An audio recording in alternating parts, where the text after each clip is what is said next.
setting new standards in podcast excellence. You have joined the WBT, fully focused on business and taxes.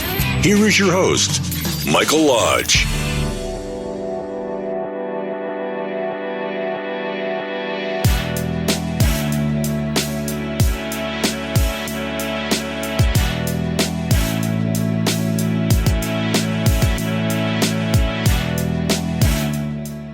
And welcome to the WBT.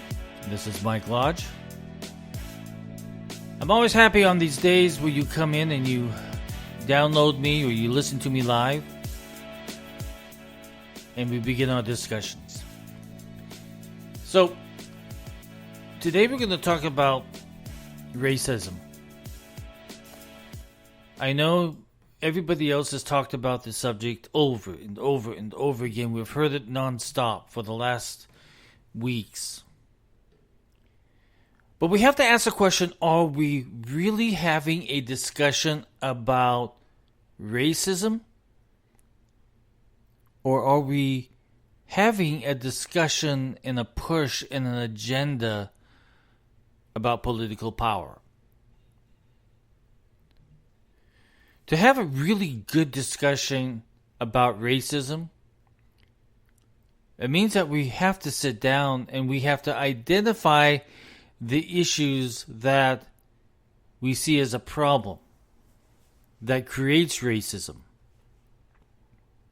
It means that you and I, as human beings, have to sit down, have conversations with our leaders, and talk about what is really happening, what is going on. What are the problem areas? Listen, I believe in reform because every single business out there has to be reformed in some way or another. Every single industry has problems that jump up because things change within our communities and within our lives and our ethical thinking. And so we have to sit down, we have to have reform within companies and churches and police stations and government. We need to have reform. And we have to admit that sometimes we tend to go too far in one direction without really having a real discussion. So it becomes very political. And that's where we're standing at the moment. If you're listening to the individuals who are trying to push this new narrative of shutting down the police or defunding the police, there's a term for these kind of people, and it's called anarchy. In other words, they want to take away the powers of the police so that political power is more important than the power of the law. Or we also want to talk about the issues of freedom of speech and the freedom of religion and the freedom to worship where we, where we want to. This is what's happening at the moment, is that we are having nothing that is concerning racism. Instead, we're talking about political power. And so, in political power situations, we have a lot of finger pointing. You're at fault, but I'm not. Black Lives Matter will say, white people are at fault, but the black people are not. Antifa will say, we want to destroy this company, but don't come after me. So we have all of these finger pointings and pounding on the desk and everything else, but we're really not talking about the problem of racism. We're talking about political power. And so you see people on the left who are cozying up to Black Lives Matter, to Antifa. They never condemn these groups. Excuse me. All of a sudden I got a tickle in my throat. In my chest. But that's what's happening at the moment. Politicians are using these individuals or these individual groups for their own political power. Not one of them will ever sit down and talk about the problems of racism. They will not do it. Every time there's an election, every 4 years, when it's the big time, the big leagues, we're looking at putting in a president, we're voting for a president, we're voting for members of Congress and the Senate. mayors, governors, the left begins to push this narrative of how racist all Americans are. And if you ever say that I don't have a racist bone in my body, then the left comes after you and says, oh, you are the biggest racist there is. You see, racism is a political ploy. It's sneakily wound into their political thought because they really don't have anything else to win you over with, but they think racism and how bad racism is. And they'll promote lies upon lies on how bad it is, but they never, ever sit down and talk about racism.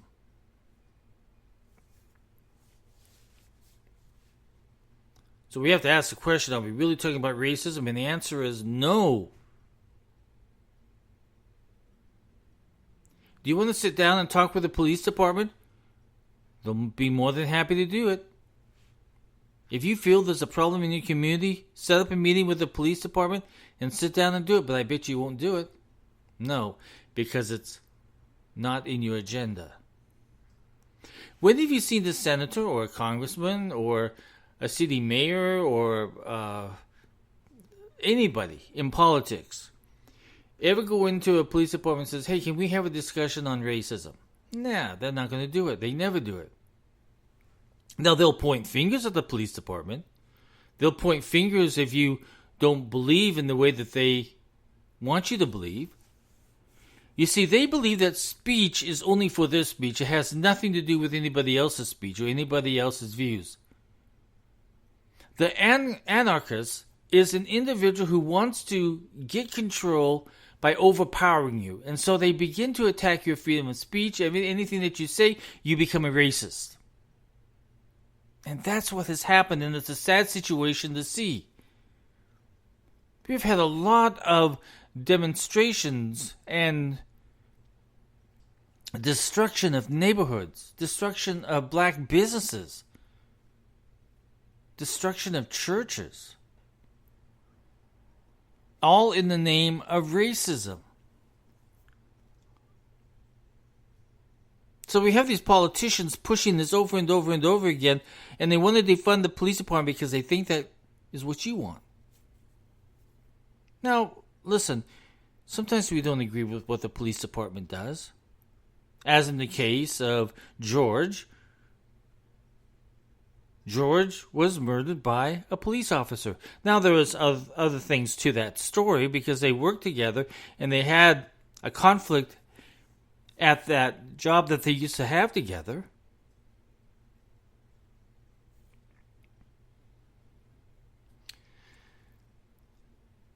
But you have to ask, was this really a racial issue?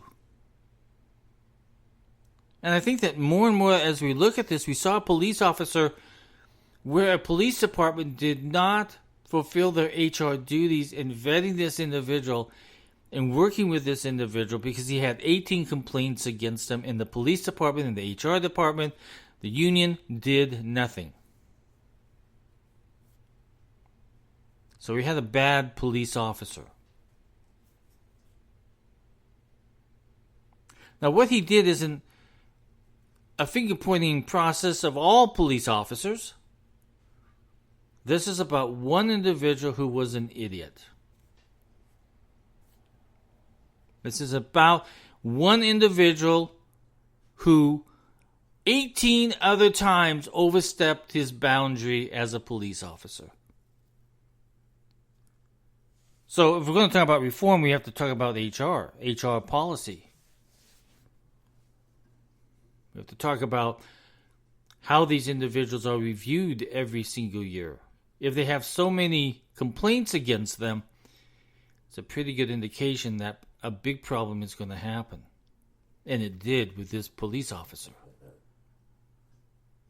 So we need those kinds of reforms in how police officers are hired, the training that they receive, and the complaints that need to be recognized as real complaints, as signals of danger about an individual that has a problem. But we don't go and we blame all police officers because of one individual's bad stupidity. We don't. 99% of those police officers out there are protecting you and working for you every single day. Excuse me. They're out there running into line of fire. Look at the number of police officers who have lost their life in the line of duty. But you never hear about them. All that you hear about is anything that has to do that, or that they can attach racism to.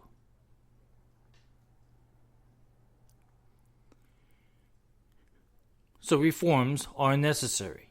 In every industry, as I told you before, we need to reform time to time to time, from time to time to time, because things happen.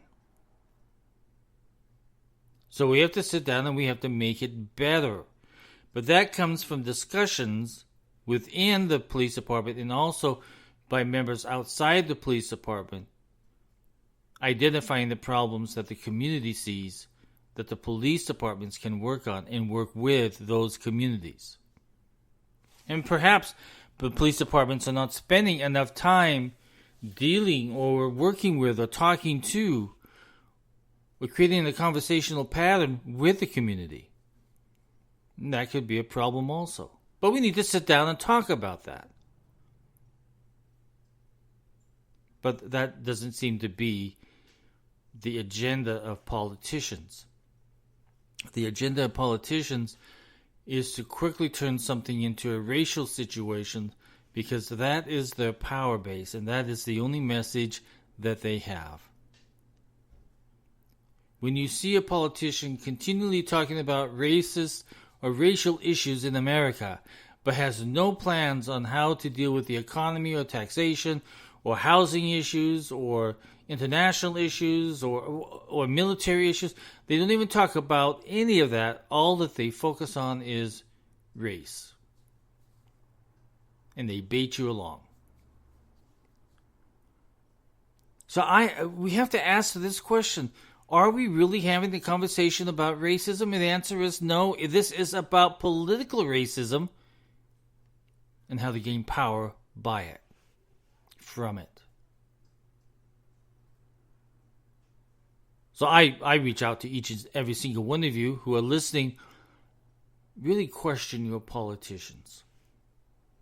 Question your police departments. Use your freedom of speech to reach out and talk to somebody and have a conversation. Listen to the politicians who are continually pushing race. Look at the leaders within the community. Are they pushing race or are they literally looking for something that they can make the communities better? It starts from the community. And if you're one who is complaining and protesting, ask yourself, what have you done for your community? Inner city schools are terrible at the moment. Their grades are so low they can hardly even get out of school and read anything. Have you ever even thought about volunteering as a tutor? Adopt a child within a school for one school season and help them, tutor them. Help them in reading, writing, arithmetic, history, social studies, whatever the issue that they need help in, or the subject that they need help in, help them. If you don't educate your children, you will never get out of that level where you always feel that you're downtrodden. It used to be that the black community in the 1950s had the highest amount of people graduating from high school and college than ever before. Now, what we have in these inner cities is that this feeling that everybody else provides for them, but they don't provide anything to their own community. They think government is the answer. Government is never the answer. I'm telling you this right now. If you think that government is creating jobs, forget it. It's businesses who create jobs. And when government is out of the picture, so much can be done. So never think that government is going to come into your neighborhood, into your community, into your city, and fix things. They never will. It's up to you to fix. And if you don't get started, it's going to get worse. Sometimes we have to take responsibilities for what we do and what we say. So if you're not taking responsibility for your communities or for your neighborhoods or for your local schools, you have no voice. You have no reason to make any type of complaint. You have no reason to go out there and demonstrate. You have no reason, zero reason, to burn down a building or destroy another person's business. You don't have that response. You don't have that right. You have the right to protest, but you do not have a legal right to destroy other people's lives. Get involved in your communities. A few years back, out in San Bernardino County, I was involved with this group called Excel. And what they do is they take a local school in San Bernardino. If you know anything about San Bernardino, it used to be a really high-end community. Then San Bernardino said, okay, we can make a lot of money if we put low-income housing in our city. So they built all this low-income housing, and sure enough, low-income occupants came and took up. But the problem is, a lot of them could not speak English, they could not write English, they could not do a lot of different things that they need to be able to teach their children. So we saw a lot of these individuals, these little tiny kids, who could never take their homework home to their parents to get help because their parents had no ability to understand English or understand how to read or write or any of that in English. So we began this program out there called Excel, and we would literally adopt a school, and then we would adopt a child within that school's session or season, and we would work with them once or twice a week on tutoring them in English, tutoring them in math, or whatever they needed help on. That's where we would lend our tutoring skills to. It's still going on today. It has excelled, and it has even become better.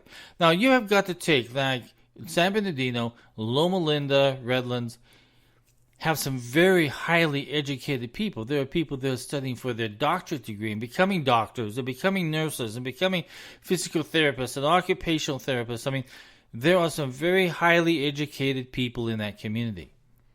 So they decided to take time out of their busy schedules and help a child by tutoring them in these public school systems. It's done great things. These kids have gone on not only to go from grade school to high school, but now on to college. And all that we ask them is that once you get to that level, college level, and a job level, come back. We need your help as a tutor. So it did great things. So if you want to do something within your community to make it better, start with your schools. And then if you think that you're having a problem with the police, sit down with the police. Get to know them. They want to know you. Don't ever think that they don't want to know you. Sit down. Even if you have a police record, and if you have a willingness in your heart that you want to do something for your community, for your city, do it. I'm really proud of individuals who put things into action. I see a problem here, I'm going to help with it.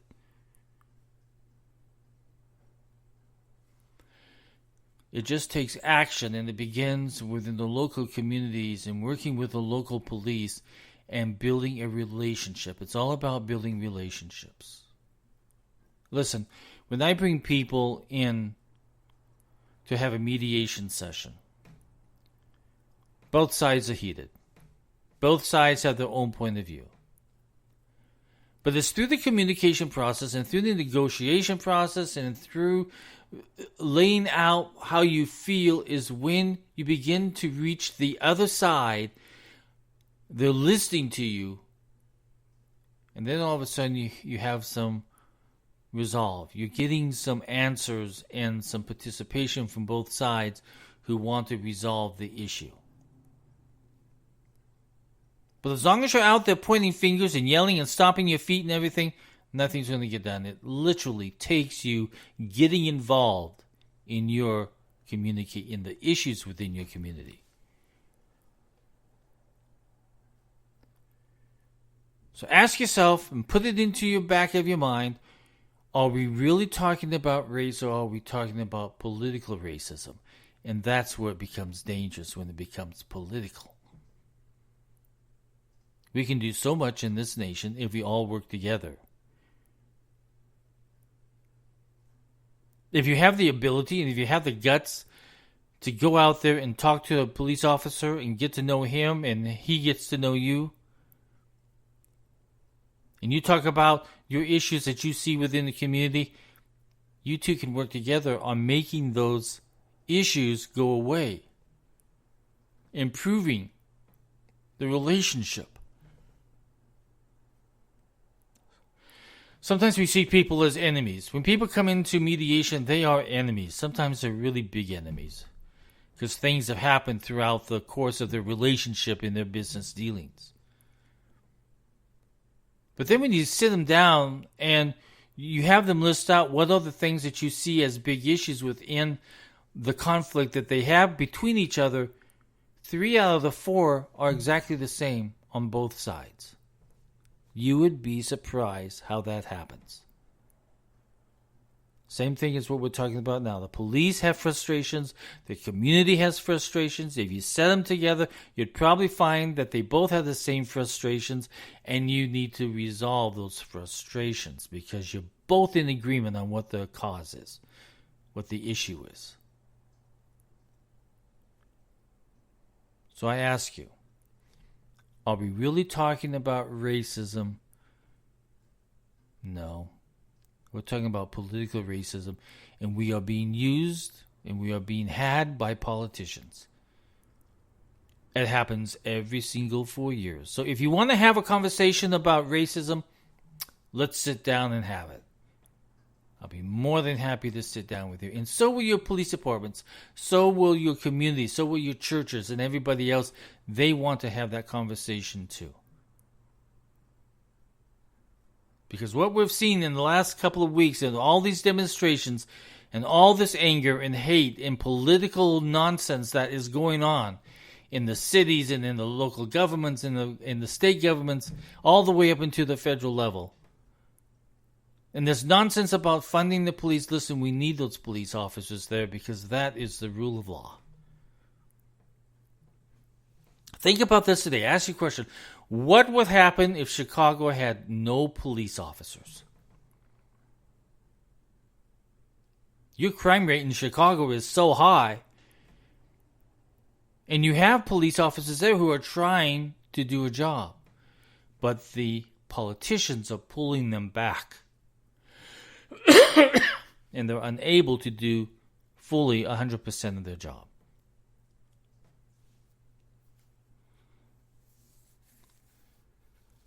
So we have political racism, and it's got to stop because we're accomplishing nothing. I have said before, listen, if you guys in any city, if you as a community have an issue with the police department, call me. I'll mediate it. We can get it done. But we can't let politicians take the word racism and make it into something that it's not, and something greater than it's not. Stop listening to politicians.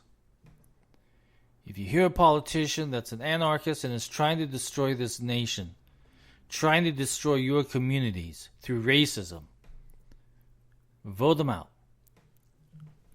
Because it's time now that we have our discussions, our conversations, because we are Americans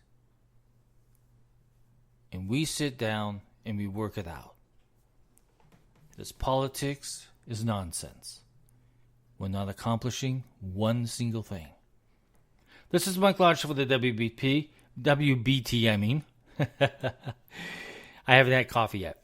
But for the WBT, and listen, if you have any questions or comments, send me a text at 818-252-5682. I'll be more than happy to talk with you. It's an amazing time we live in, isn't it? Are you fatigued? I am fatigued. I am tired. But I know we are Americans, and we will work this thing through. But just remember this, it isn't government that has solutions. It's not. You as individuals in your communities, you're the one with the solutions. You're the ones with the bright ideas, the creativeness to make things better. Government will never do it. They'll just throw money at a problem, but they'll never solve the problem. I love amazing times, and I love an amazing America, and I love amazing Americans. Let's work together, guys. This is Mike Lodge. I'll talk with you soon. Have a great day. Bye-bye. Thank you for listening to the WBT with Michael Lodge. Join us again tomorrow as we explore more about business and taxes. Follow us on iHeartRadio and go to our podcast website at www.wbtpod.com and listen to all of our podcasts and read our blogs. This podcast is produced by Michael Lodge, fully focused on content.